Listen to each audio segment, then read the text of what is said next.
Yeah, welcome everyone. My name is Charles Mabry with the City of Austin Parks and Recreation Department.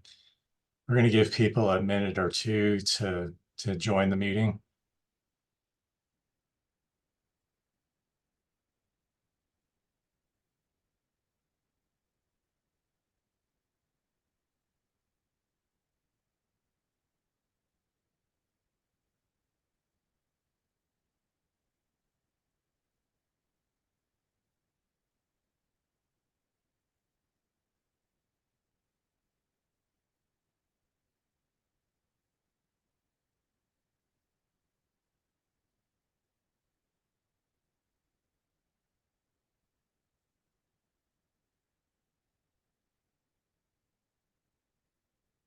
All right, so let's go ahead and get started. We have a lot of things to cover this evening. Yeah, again, welcome everyone, and thank you for joining us for the Bolm District Park Vision Plan Community Meeting number 2. This evening will be a formal presentation regarding this vision plan. The Zoom meeting will be recorded, and the recording will be placed on the project webpage in a few days.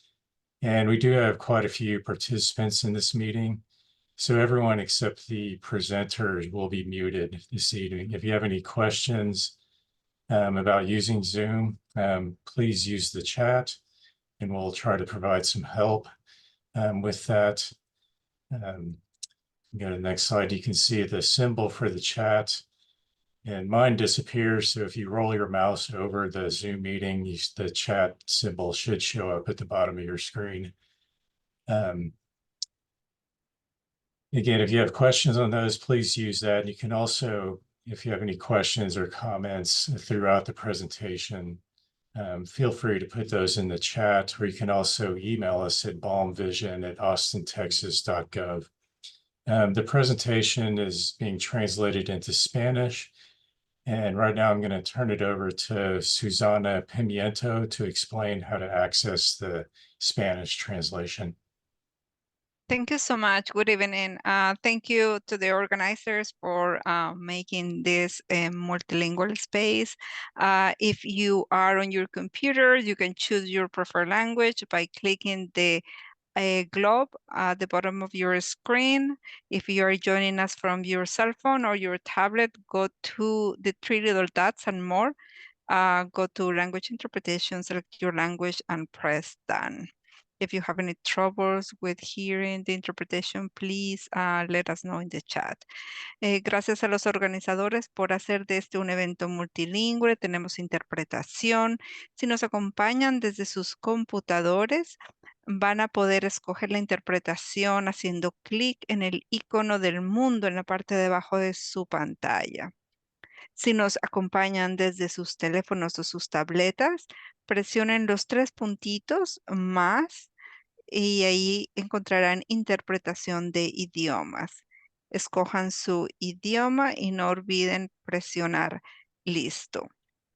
Si tienen algún problema accediendo a la interpretación, por favor, comuníquenlo en el chat y trataremos de ayudarlos.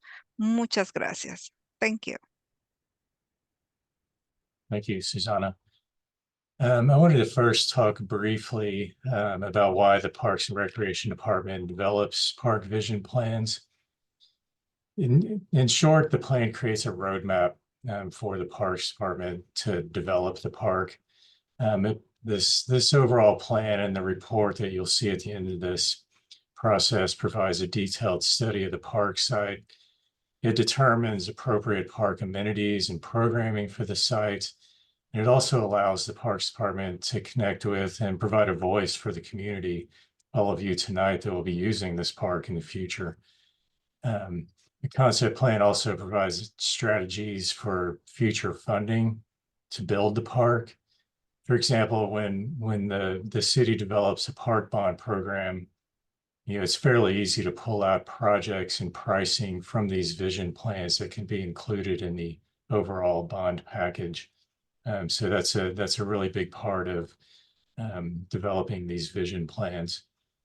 You can go to the next slide, Aaron.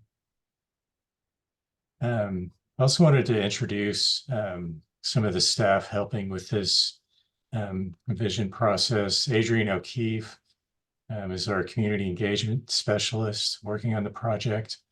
And there's Adrian waving to you. And we also have Rachel Morris helping with the project. She's a landscape architect with the Park Planning Division of the Parks Department. And in order to really put this plan all together, the Parks Department contracted with the planning team.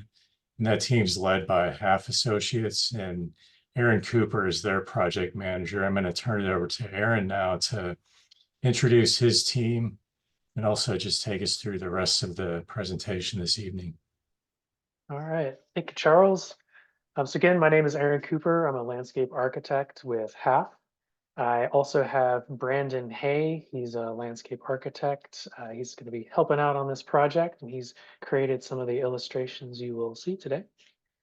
We also have Diane Miller with Civic Collaboration, waving to you now.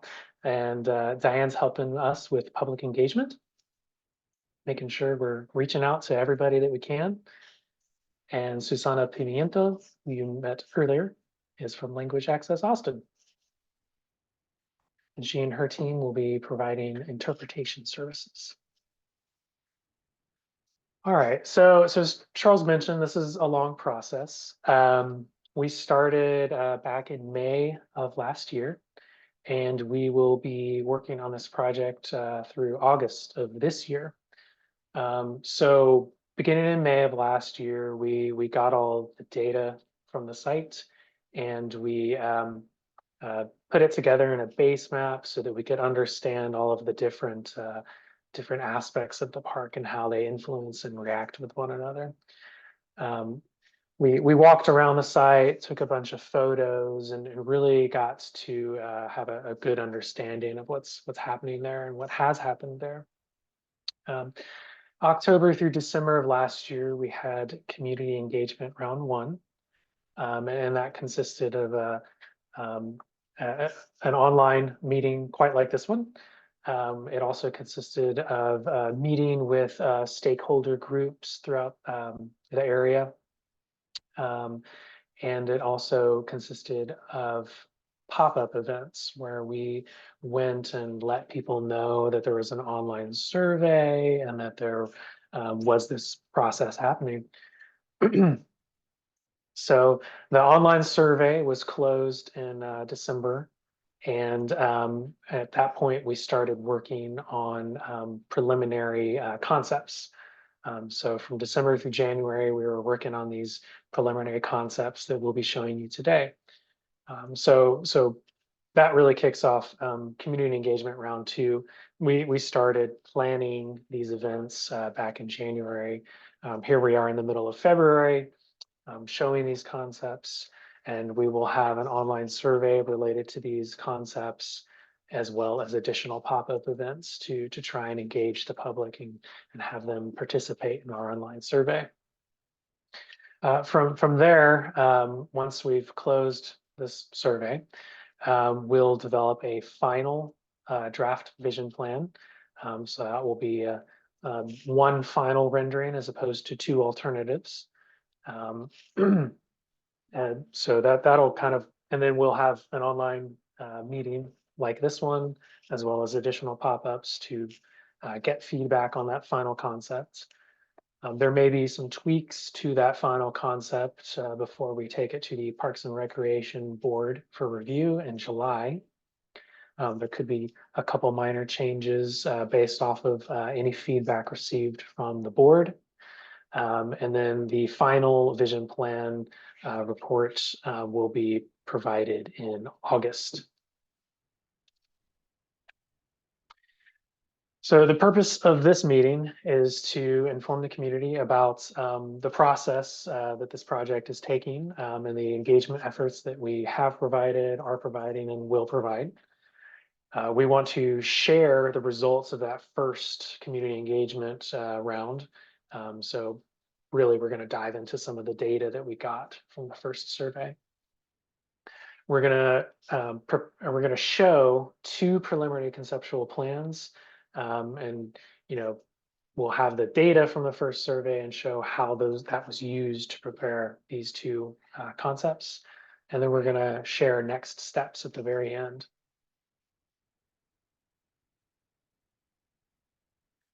So each round of community engagements, I hit on some of this earlier, but we send out postcard mailers to let people know that we're having this meeting and we're having pop-up events and that there's a website that you can visit.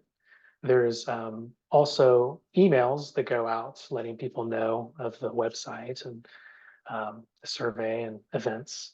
The project website itself is updated with those links. And it's also updated with anything that we've prepared, any sort of documentation. We do have online surveys. We've closed the first one. The second one will be open at the end of this event. We do have virtual community meetings just like this one. And there are those pop-up engagement events. And those pop-up engagement events will be listed on the project website. So I'll provide a link at the end of this presentation where you can go and you can see those pop-up events if you'd like to come talk to us in person. So throughout the meeting, we will have some interaction, and some of these are similar to our previous meeting. But this is to help keep people engaged, as well as us to kind of keep track of who's coming to these meetings, because that's interesting for us.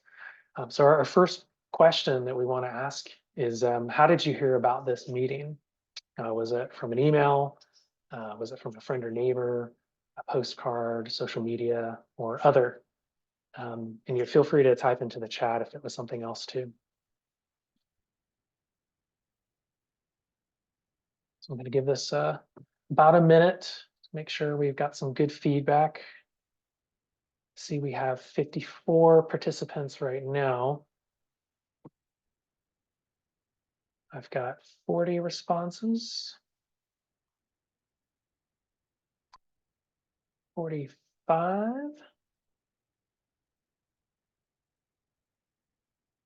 48.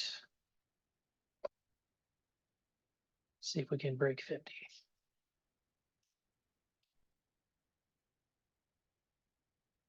No, we're still sitting at 49. Anybody else? 50. There we go. So 50, 54. All right. So most of y'all heard about this meeting from a friend or neighbor. So kudos to them for sharing the word. Please be sure to do the same. Keep spreading the word.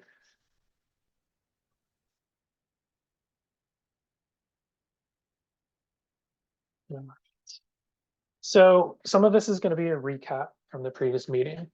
But I do want, for all of the newcomers, I do want to recap some of that so that they know exactly what we're talking about. So the city of Austin has several classifications of parks. It may be a pocket park, it may be a neighborhood park, or it may be a district park or a community park. So Bolm is a district park, which means it's generally somewhere between 30 and 200 acres in size. Bolm is about 65 acres in size. They're generally located on arterial roadways, so they're easily accessible from major transit routes. They serve the community within 2 miles of the park. In general, they do play a larger role in nature preservation than you would see in a neighborhood park. And that's really because there is more land with them generally, right? And in addition to providing the basic recreation opportunities you would find in a neighborhood park, they may include more specific recreation opportunities that the larger community is lacking. Those could include major indoor or outdoor facilities. I do want to note, though, that this park has not been identified to include either a pool or a rec center. Those amenities are identified via separate studies. And so Bolm District Park has not been specifically identified by those separate studies to need either a pool or a recreation center.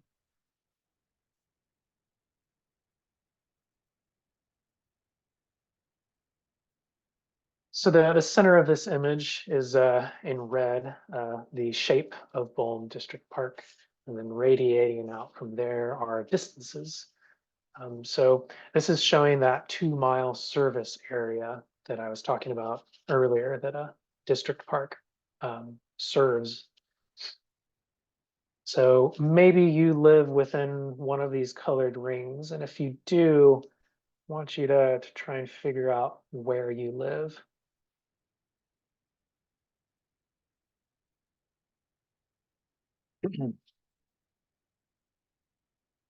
Because I've got a poll, which is already up on the screen. I'm curious to know how close you live to the park.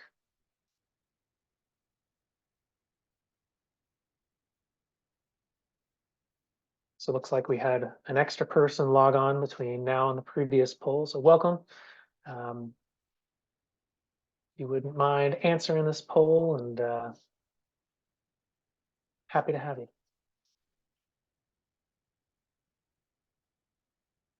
All right, so we've got 49 responses out of 55. We got 50 last time. Let's try and get 50 again. There it is. All right, so thanks for your feedback. Let's see, the majority of people live more than 2 miles away from this park. So 39 out of 50, that's over 75%. Coming in second is between 1 and 2 miles at 10%, and then less than a quarter mile is at 8%. Nobody is between a quarter and a half mile, and only one person is between a half mile to 1 mile. All right. So on that map, you may have noticed that we're on the banks of the Colorado River. So that's pretty unique for a district park, and it's really a fantastic opportunity to have this easy access to the Colorado River. So here's some images showing you what that looks like. The history of the site, I've got 2 images on the screen right now. The left is from 1964. The site itself was used for agricultural purposes, just grazing land.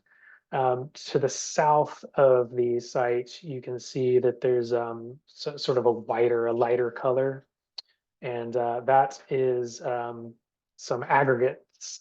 So you can see that large piles of rock and sand are being moved around. And there's actually a bridge that goes across the Colorado River at the bottom right of the site. In 2003, you can see that operation has now expanded to occupy most of our site. You can see enormous piles of gravel and rock, and you can see equipment that's used to sort and move those materials. And that bridge is still there in 2003. You can see that there's 183 has been constructed. The highway is now there on the left side of our site. They've almost completed the bridge passing over Bolm, which is no longer there. And there's industrial uses on the other side of 183. But aside from 183 and the aggregate business, there's nothing occurring adjacent to our site in 2003.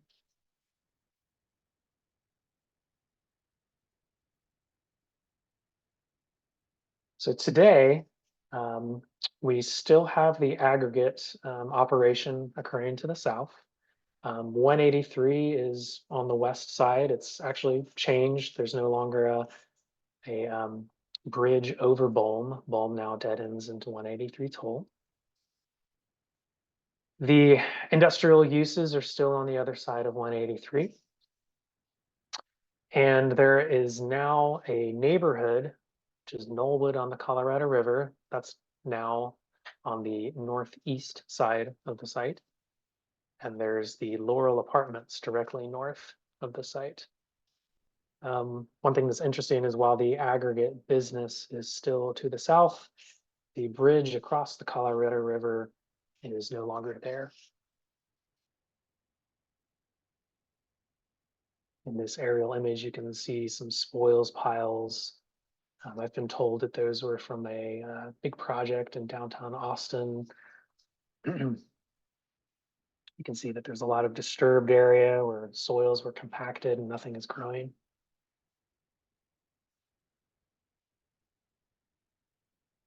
So this is some of the industrial remnants that you can still see on site today. There's lots of concrete piers and foundations, and there's even a building back there. We had asked previously if the community thought it would be interesting to preserve some of this industrial character, and we did get some positive feedback on that. There have been other parks in the nation that have used industrial remnants to build the theme of a park or a new development.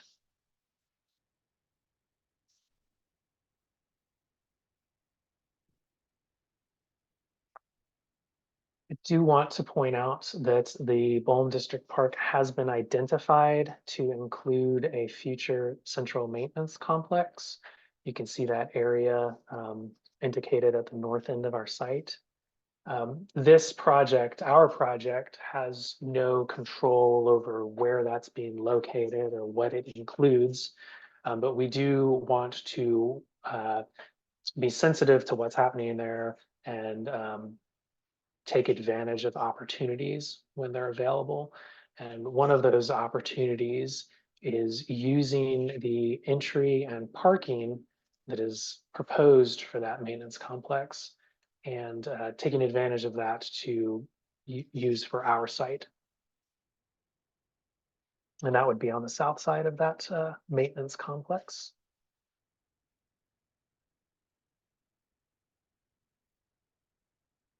This is a map indicating bicycle and pedestrian connectivity.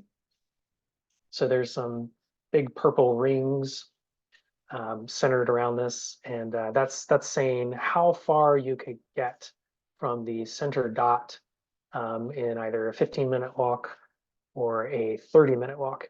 And these are pretty generous generous distances for 15 and 30 minutes. We do have the in orange, there are existing trails and proposed trails. So along the top of the screen, you can see a orange line that travels from left to right, and that is the existing Southern Walnut Creek Trail.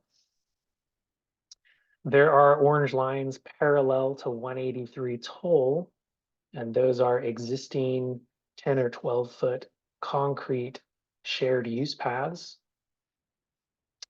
There is a pedestrian bridge across 183 Toll where Bolm dead ends.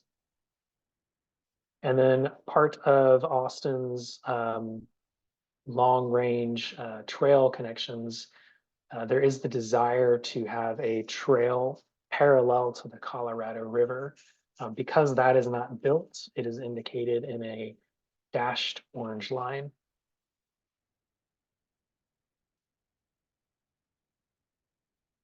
So existing vegetation on sites, we've got 3 colors shown on screen.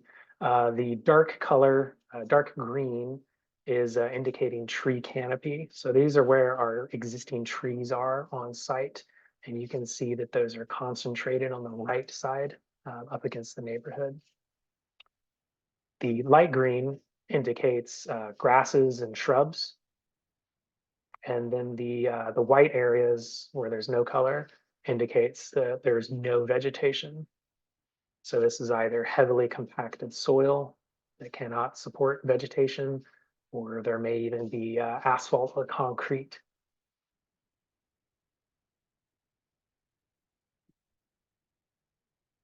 Here's some of that existing vegetation. And here's a slide about hydrology. So hydrology is about, it's the study of water flowing over land. The dark blue lines are showing the flow of water in either creeks or ditches. There is a blue shading that takes up approximately half of the site, and that's the 100-year floodplain. And that means that every year there's a 1% chance that it will flood to that level. There's also at the bottom of the site a kind of lighter blue color, which follows one of those creeks. And that indicates an erosion hazard, which means that there's not vegetation in that area and water does concentrate and flow through there. So that's a hazard that would need to be addressed.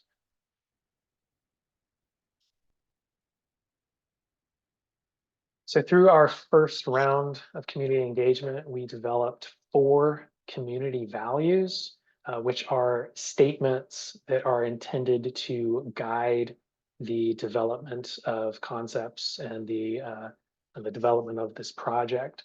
So those 4 community values are here on screen. The first one is to provide a variety of active, passive, natural, and cultural experiences and activities for a multi-generational and multicultural community. Second is to preserve, enhance, and celebrate the park's existing natural features to allow park users to connect with nature. The third is to support accessibility to and within the park. And the fourth final is to develop the park as an environment that is both safe and respectful. So there's 4 main categories of programming that we have talked about previously and that we'll continue to talk about tonight. Those 4 main categories are active, passive, natural, and cultural. So in the active category, there are multiple different activities. There's a skate park in that top left image. There's a basketball court. There's baseball.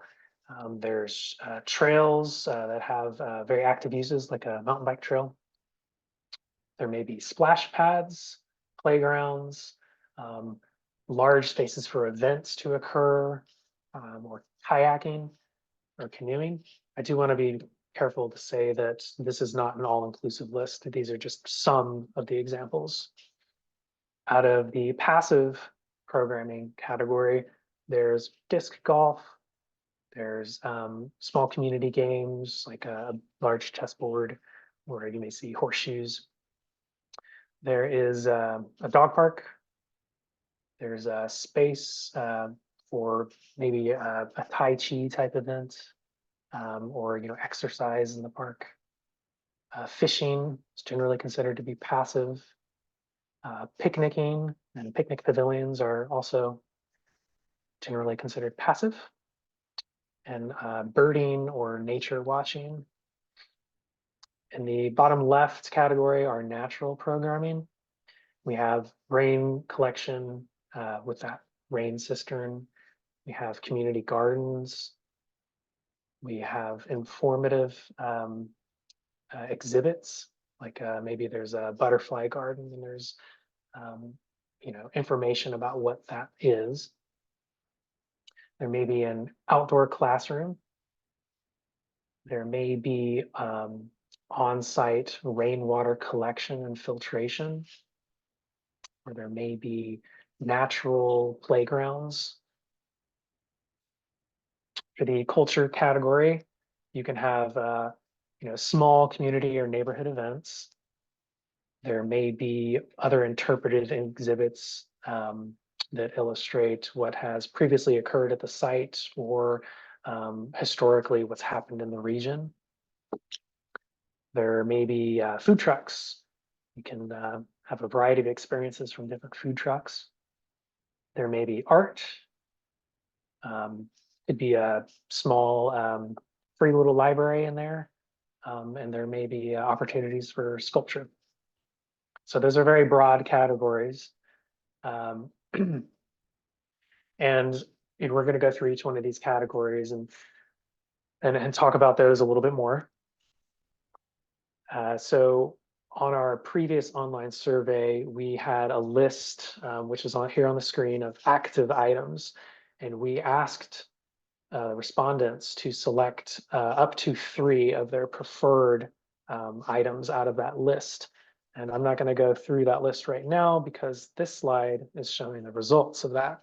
So out of the active programming category, skate park / bike park was the #1 item. 66% of respondents selected that. Personal water sports access was number 2, with just over half of respondents selecting that. Playground areas was 36%. Sports courts, which is tennis, pickleball, or basketball, and again, not an exhaustive list. That was in the 4th place at 29%. Splash pad was 23%. Was followed by sports fields, and then other. And then other category, we asked respondents to write in examples, specific examples, to see if there was a common trend or something that we were missing, which was not the case. We asked the same question for passive items. So we asked respondents to select their top 3. Here are those results. Trails came in at 90%. So 90% of all respondents that took the survey said that they wanted trails. 51% said open space for free unprogrammed play. Birding and nature viewing was 3rd, followed closely by pavilions and picnicking. And then there was the dog park, social games like horseshoes, cornhole, washers, and then fishing, and then other. Again, the other category did not have any trends.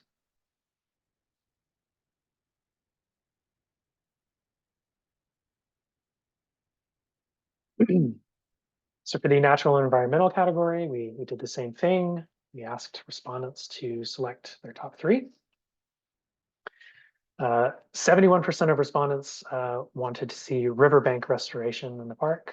64% said wildflower meadows. 59% said nature and adventure play. 37% said community garden. 27% said rain collection. Demonstration garden came in at 13%. The outdoor classroom at 10%. Not surprisingly, the 2% that selected other, there were no common themes there. And finally, our final category for arts and culture was the same thing as the previous categories. 73% of respondents said they wanted to see public art. 44% of respondents said food and beverage. Also 44% was event space.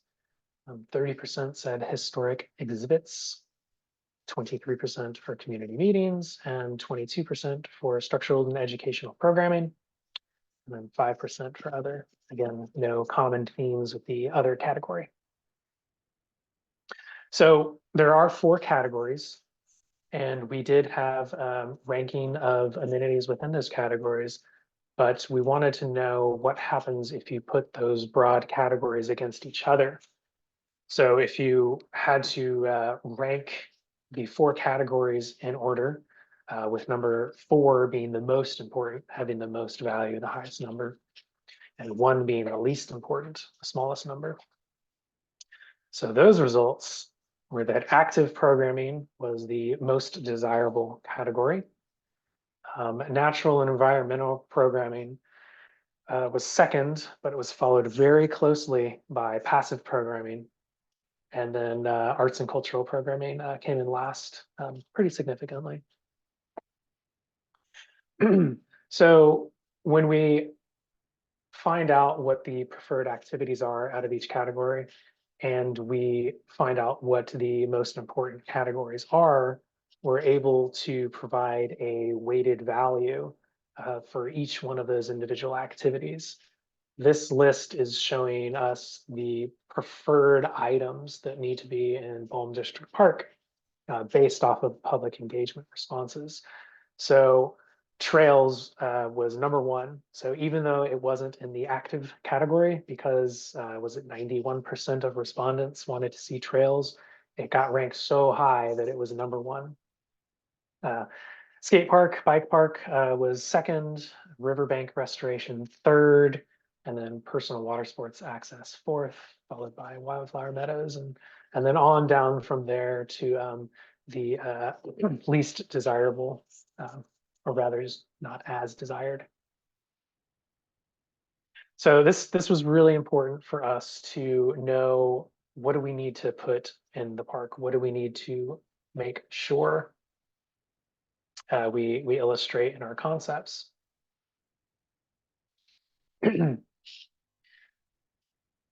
So I do want to touch briefly on trails, and then we'll get into those concepts. Trails may have been the #1 item on there, but there are different types of trails. Not all trails are equal. There are paved hike and bike trails, there are single track mountain bike trails, there's maintained gravel and natural earth. And we did ask in our previous round of engagement what types of trails are important. And here are those results. So natural earth hiking trails are #1, and followed by mountain bike trails, maintained gravel trails, and paved hike and bike. And lastly, the one last item before we show these concepts, the city of Austin is required, or the Parks and Recreation Department is now required to have all projects be sites certified. So sites is, it's a certification process like LEED certification. I'm sure you've heard of LEED, silver and platinum buildings. Sites is more specific to whole projects, including landscape and all of the materials used to construct it. So in general, you know, they're environmentally friendly. They reduce wastewater demand. They reduce stormwater runoff. They enhance biodiversity and habitat. They use less energy. They improve air quality. They create a healthy environment for activity.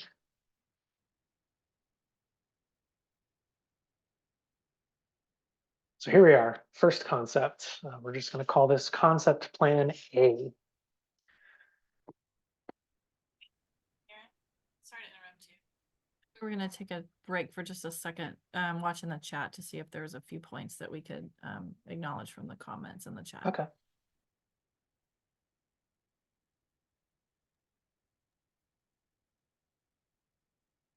Let's see. Yeah, we did have a couple of points in here. Obviously a lot of interest in bike parks, and but there was one talking about RV camps and other things happening at the park, and I have received calls about those kinds of things, and just want to mention for those of you that may live around the park, please call 311 if you see people camping in the park, or if, you know, unfortunately there's been gunfire and that kind of thing. But please call 311 to let us know about that. It'll get routed to the proper people in the city to address that. And what else did we want to address? I think the maintenance facility was the other thing. I know a lot of you are not happy about the maintenance facility. This is really something that's not part of this project. It was this property was purchased in 2013, and a maintenance facility was always anticipated to be a part of this project. And so, yeah, unfortunately, we don't have control over it at this point with this concept plan, but we do want to take advantage of what that facility can provide, like the parking and also the entry. So from there, I'll let Aaron go ahead and keep going on that. And I know all of y'all have probably been waiting to see these concepts, so we'll let him get going on that. Thanks, Charles. Thanks, Adrian. All right, so concept plan A. Let's see if I can get this to advance. Here we go. So the general idea behind concept A is that it arranges a hub of active uses near the 183 frontage road, while situating more passive uses closer to the Colorado River. There's trails meandering throughout the park, kind of seamlessly connecting all of the different activities without the need for internal roadways. The primary design focus for this concept is enhancing connectivity through the trail system, minimizing vehicular access within the park's interior. So let's dive in and see what we were showing here. So again, as Charles mentioned, you know, there is the future central maintenance complex, and while we're not dictating where it goes or what is included in it, that's always been anticipated to be somewhere here. We do need to recognize that it is there. So I've outlined that in red on screen, and I've outlined some of the current plans for where the entry and parking will be on site. This red line that just popped up on screen is highlighting our internal vehicular circulation. So we would provide an access off of 183 over on the southwest or bottom left side of the site, pretty much where Bolm used to connect. And we would have a driveway through the park towards the central maintenance facility, and then there would be an additional entrance through that central maintenance facility. And then we have a spur that goes to the Colorado River with a roundabout on it. Trails, we heard a lot about trails, right? So here I'm highlighting existing trails along 183, the paved shared use path, but we're also highlighting some of the primary connector trails. So there's an S-shaped trail that goes from south to north. And that would be sort of the primary spine through the park, as that trail would pass to the north of the park. It could connect to some of the neighborhoods in the area and connect those neighborhoods directly to the Southern Walnut Creek Trail that we were talking about earlier. We're also showing the red line that is parallel to the Colorado River. That would be a paved hike and bike trail. And while it might not be built immediately, it is a long-term need. Then these yellow lines are indicating some of the smaller circulation paths. It could be just sidewalks, it could be gravel pathways, but allowing access throughout the park, connecting all of the elements to that larger network. So the second most desirable item was skate park / bike park. So we'll get to both of those, but here is some representative imagery of what one of those skate parks could look like. These are some local examples. So anything is possible. This is not saying it's going to be one of those images, but just some ideas. Immediately adjacent to that, between the skate park and 183, is a bike park. And the version that we're showing here is about a 4 to 5 acre parcel or area, and it has different types of paths. There's all kinds of wooden features. There's pump tracks. There's jumps. There's dirt jumps. There's paved jumps. There's features you can ride through. I generally call these terrain parks. That seemed to be very desired in the feedback that we were getting. So riverbank restoration was ranked pretty darn high because the natural environmental category was ranked pretty well, and then there was such a strong response to riverbank restoration. So that would occur, along the banks of the Colorado River, but rewilding that with native species and ensuring that there's no erosion occurring there. Personal water sports was our fourth item, and providing access, for people bringing their own watercraft, canoes, kayaks, tubes, stuff like that. Providing them to drive reasonably close to the river and then carry their equipment the rest of the way. I put an X there where the parking would be on that roundabout to indicate, to show how relatively close that parking would be to the water sports access. Wildflower meadows would be located throughout the park where available, but here's some of those key areas. We've got 2 pink areas on screen, and then this large area between the hub of the park and 183.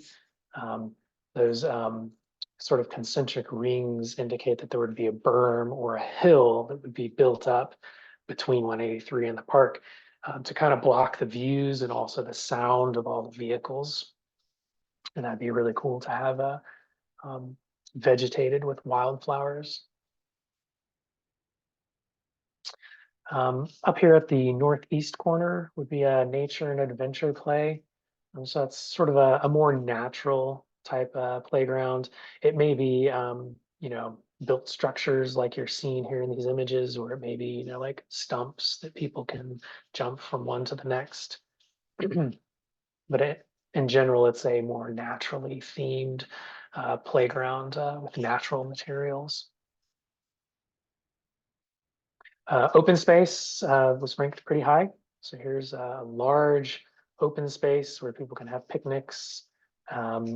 Maybe they're bring their dog, throw a frisbee, something like that. So here's on the right side of the screen a couple examples of open spaces. That middle one is from Zilker.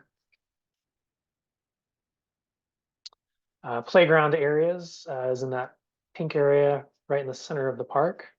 It could be a large playground with equipment for both 2 to 5-year-olds and also 5 to 12-year-olds, as well as, you know, shaded activities throughout. Community garden was next on the list, and that's located here up close to the central maintenance complex. Community gardens do require the import of materials, mulch, and nice soils and equipment to maintain it. So it kind of makes sense to have that up near the central maintenance complex. Sports courts like tennis, pickleball, and basketball. There's 2 locations with these activities in Concept A. And the one on the right would have sand volleyball courts. The one on the left would be more of those hard surfaced courts. Birding and nature viewing was next on the list, and it makes sense that those occur in less developed areas with habitat that is more conducive to those. You will typically see more animal activity on edges of habitats, so between open space and heavily canopied areas. So that would occur really all along that tree canopy where there's not as much development. Pavilions and picnic facilities would be located throughout the park. It would be located central to lots of the activities. And that's not to say that there wouldn't be quieter individual picnic facilities in more undeveloped areas of the park for a quieter family picnic. This blue item in the center of the park is a splash pad. That was the next most desirable item on the list. There's some pretty fancy splash pads out there, and here's some examples on the right side of the screen.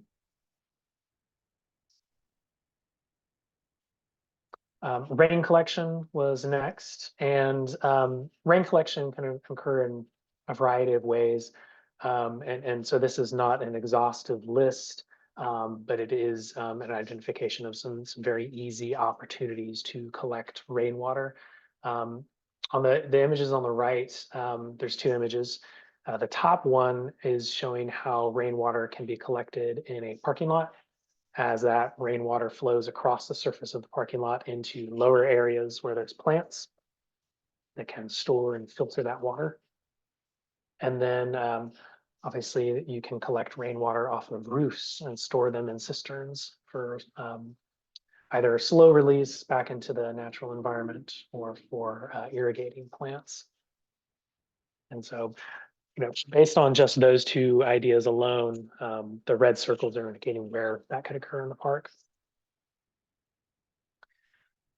This is a multi-use sports field. So we did have a decent response for sports fields, but it wasn't so strong in any specific category that it said we need to have specifically soccer fields or baseball fields. So 2 fields that cater to a variety of sports are the best for this for Bolm District Park.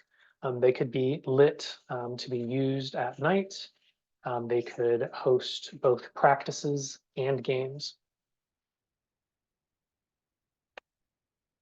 A dog park was next, and there could be a large off-leash area for dogs to run. There may or may not be agility activities or things specific to that, but an area where dog owners are allowed to unleash their dogs and run around and play with other dogs is certainly valuable.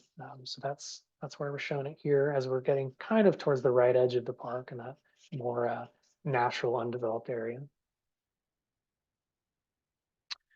Public art was next, and similar to rainwater collection, this is not exhaustive list. This is just three very simple ideas. The top image is showing a gateway monument, so something that indicates that you have arrived to Bolm District Park. You could see it as you're driving by on 183 and say, hey, there's the park. There's all kinds of opportunities for sculpture to be incorporated into activities. The center image is from the skate park in downtown Austin, where it's a sculptural element that is also functional for skateboarding or skating. And then art can also be used to illustrate cultural significance or historic significance. It may be, something that is just nice to look at and illustrates some sort of cultural or historical significance of the site or the community. Social games was next on the list for horseshoes, cornhole, and washers. And since that's a less intense activity, it's located over on the right side of the park. And there's less pervious surfaces like concrete required for those activities. Fishing was next, and this is a pretty easy one to accommodate just because we do have bank access. If we provide access to that bank, people can use it for fishing. There's of course, fishing opportunity if a kayak is brought to put in at the facilities on the bottom right part of the site. Restrooms are, of course, a necessity for some of these activities like playgrounds and splash pads. You do need to provide restrooms where people are gathering for multiple hours on end. And here we're proposing that there are restrooms and concession facilities provided together. So restrooms weren't on the list of activities that we asked for feedback on because we knew there would need to be restrooms. But concessions were, so really this is about the concessions that are just also paired up with restrooms. That structure can be a unique statement and have some sort of a architectural significance. And then an event space, so maybe a large pavilion that can host smaller community events or neighborhood events, maybe a neighborhood party. We're showing that at the north end of the green space.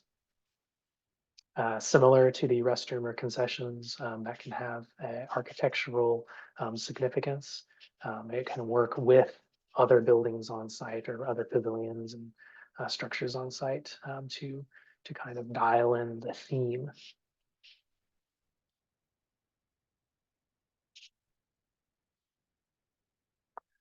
All right, so before we move into concept plan B, I'd like to ask y'all in the chat if you want to leave comments about things that excited you about concept A. We'd love to see what y'all are excited about. And that way, while it's fresh on your mind, just go ahead and get it out there rather than waiting for me to ask you at the end of concept B, hey, what did you like about A? So please share what you're excited about for that first concept. And I'm going to go ahead and jump into this second concept. So concept B, there's a significant separation between active and passive uses. Similar to concept A, the expansive lawn is, on the right side of the site near the Colorado River, while a sizable off-leash dog park is situated closer to the neighboring area for, that increased walkability. A park roadway does descend into the park. It's that big bow, and I'll point it out later. But there is, the roadway that comes into the park, which offers, a broader vehicular access to the rest of the park. But the central design principle here emphasizes a more pronounced distinction between the active and passive uses. So we're really separating those activities with this roadway. So just like before, I wanted to point out the central maintenance complex and that shared parking and entry. And highlighted in red on the screen right now is our park driveway. And parking would be located on either side of this roadway adjacent to activities. Trails, which is our number one desired item.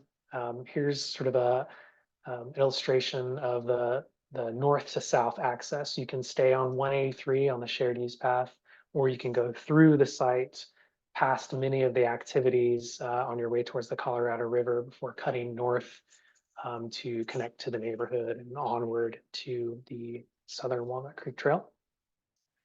Then there would be spurs off of this trail system to connect to a greater trail system in the future that is parallel to the Colorado River. In yellow are smaller trails that connect uses to parking and the larger trail network. Skate park is central to the park, and it's kind of up near the corner of the central maintenance complex. These are the same images that you saw previously, but of course this is a different arrangement spatially. So I'll probably move a little bit quicker through these. The bike park is a little bit larger in this scenario, and it's over on the south side of the park, and it's not sharing borders with other activities that could potentially conflict with it. But that main trail kind of meanders through the bike park. Riverbank restoration, same as before. It's going to be on the banks of the Colorado River. Personal water sports access is in the same location, and this is because there's an existing slope to get down to the water without having to create steps or switchbacks. So that's why, there's no difference between concept A or B when it comes to personal water sports access.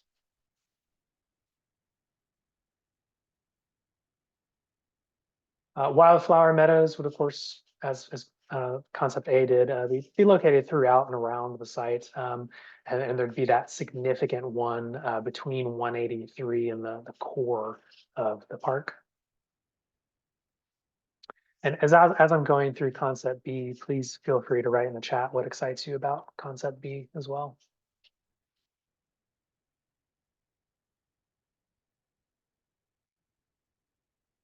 Nature, adventure, play is again towards the right side of the site, but a little bit more central and accessible to the vehicular network.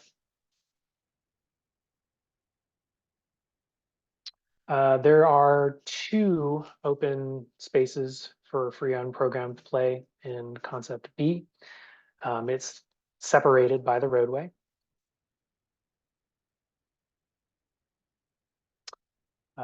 Again, there's a large playground area for both 2 to 5-year-olds and 5 to 12-year-olds. And that's occurring in that central hub. Community garden is in the same location as concept A. It does make sense for it to be there for materials and transport and maintenance. Sports courts are just on the other side of the berm from 183. And concept A had 2 separate locations. One was sand volleyball, one side of the park, and then the hard paved sports courts on the other side of the park. But they're all together in concept B. Birding and nature viewing is again going to happen either within the canopy area or along the edge of it. So that encourages preservation of the existing vegetation. Picnicking pavilions are located throughout the site.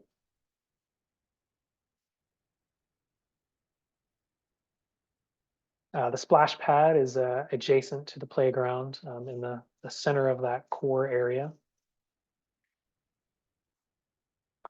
Rain collection, just like before, can be done a variety of ways. I'm illustrating two ways on screen, and this is where those could occur.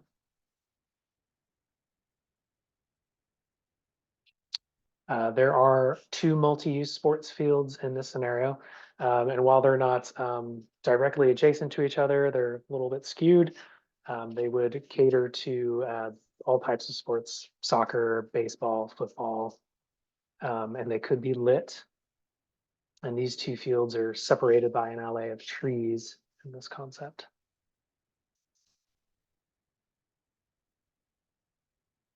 Dog park is over on the right side of this concept, so not located quite as centrally as the previous concept. Public art, again, is able to be accommodated through a multitude of ways, illustrating the same 3 ways that I showed previously and where those might occur. The large gateway could occur on the circle furthest to the left. Cultural or community or historical type elements could occur within that core area. And then, the skate park can have its own elements, but really art can be added just about anywhere. The social games are located on the right side of the park, on the outside of the roadway, adjacent to the nature and play area. Fishing, again, is going to be along the banks of the Colorado River. And we're not proposing any built structures that could be damaged in flooding events. But having that bank access is super valuable. A nice central restroom and concession facility.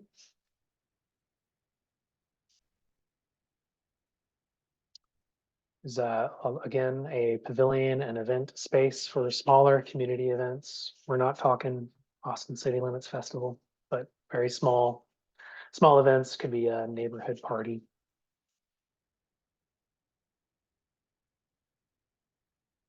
All right, so that wraps up our second concept, and hopefully y'all have been kind of sharing what excites you about the different concepts.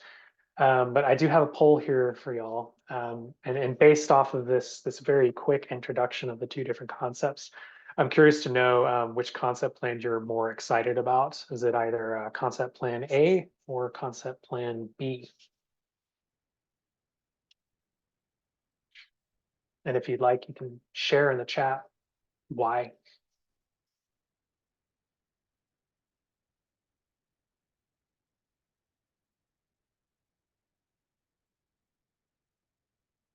We still have 55 participants, sitting at 34 responses. See if we can get a few more of y'all to respond. Love to get back up to 50 again.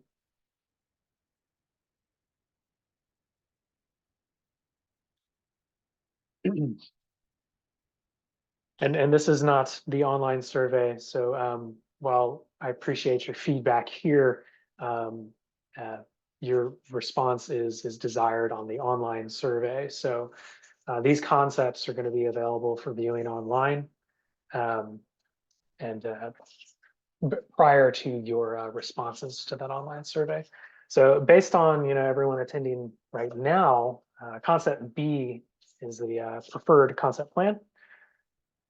But please take that online survey, which I'll direct you towards at the end of this presentation.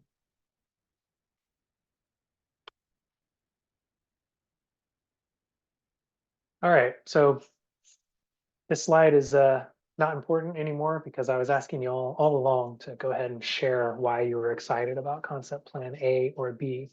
If you haven't shared though, please put that in the chat. We're recording your answers and trying to see if there's common themes.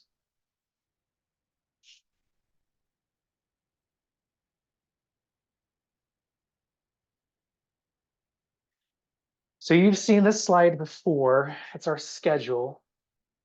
And we are currently February, so we're in community engagement round 2, which we'll be wrapping up here very soon. Before I recap this, let's go through the chat and see what kind of common themes we're seeing. I love that you can respond specifically to comments now. Aaron, sorry to cut in. One person asked a question in the Q&A, so I wanted to highlight that. If you could highlight the size of the dedicated bike park area in each of the concepts. I think that's a common theme in the chat. Gotcha. So those bike parks are between 4 and 6 acres, I believe. Should be able to get a variety of uses within that area. I think concept A had 4 acres. It was a little bit more compact. And concept B was a little bit more spread out and linear. And that was probably about 6 acres.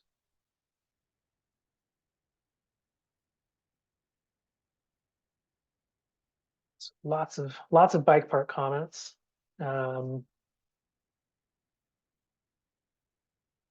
Yeah, lots of comments about the skate parks maybe not being as needed as the bike parks.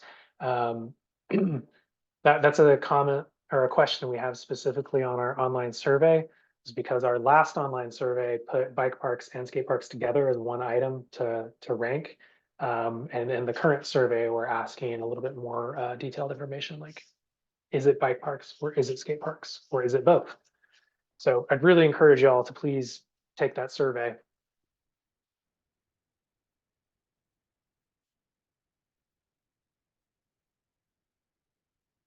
All right. So schedule-wise, we're going to be wrapping up this second round of community engagement here in March. Once we've had our pop-up events and we've closed that online survey, we're going to summarize everything that we've heard and figure out what that final concept needs to look like. So we'll be developing that final concept plan from March through April.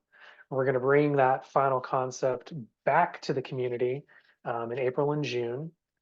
We're going to get feedback on that. We're going to make sure we heard everybody. And we're going to make a couple tweaks, take it to the Parks Board for review, make a couple tweaks if necessary, and then have that final vision plan report delivered in August.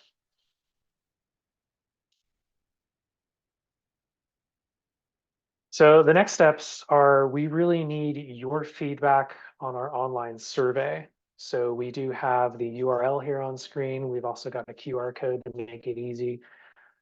You can access this survey through the project webpage, which I also have the URL and QR code for. This meeting, since it's recorded, it will be shared on the project webpage.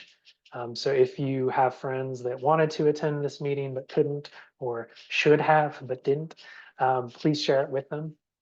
Tell them they can go here, scan it with your phone, and send them the link.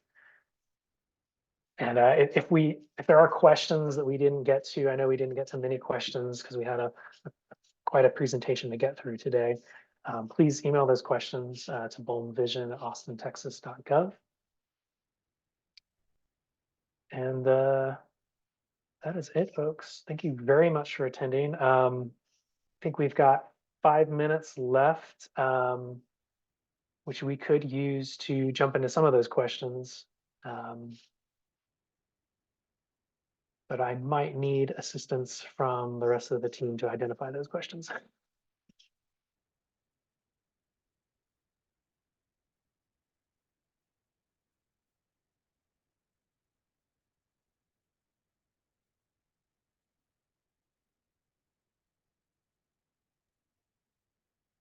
Yeah, and I've been following the chat, and it's a lot of bike park comments, and and a lot of comments asking to focus more on fewer amenities.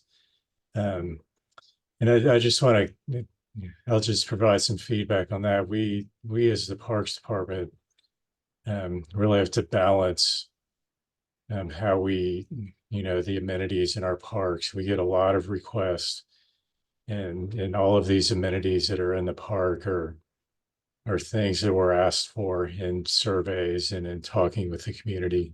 I understand there's a lot of there's a lot more of the bike community here this evening, but we are trying to balance those uses. And again, these are concept ideas. And please, share your honest feedback. We appreciate that, and we'll hopefully respond to it in upcoming concepts.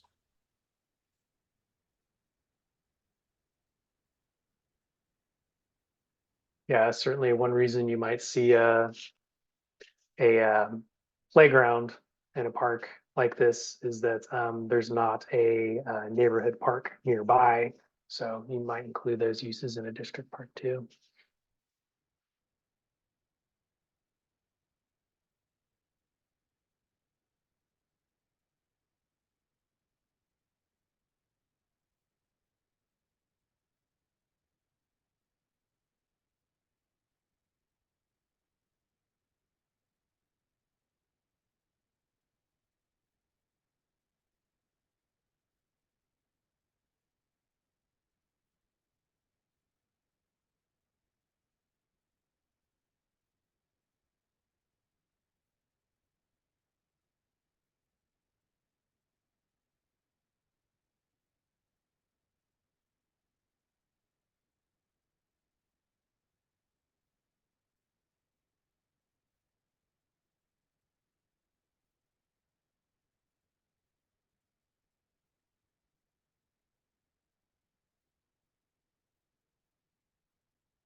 All right, we just have a couple of minutes, and I'm just reading through comments, and we appreciate those, and we are looking at all of these comments.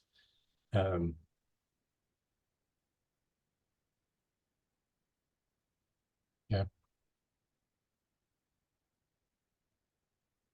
We just have about a minute longer in this meeting, so any final thoughts, please put those down for us.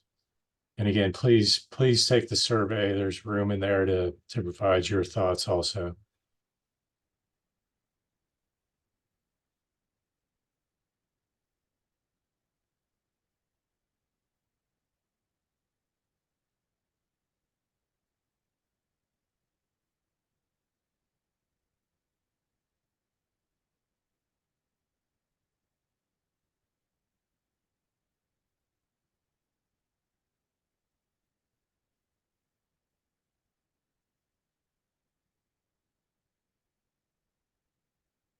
All right, I think we're at 7:15. So again, thank you again, everyone, for attending tonight, and spread the word to take this survey.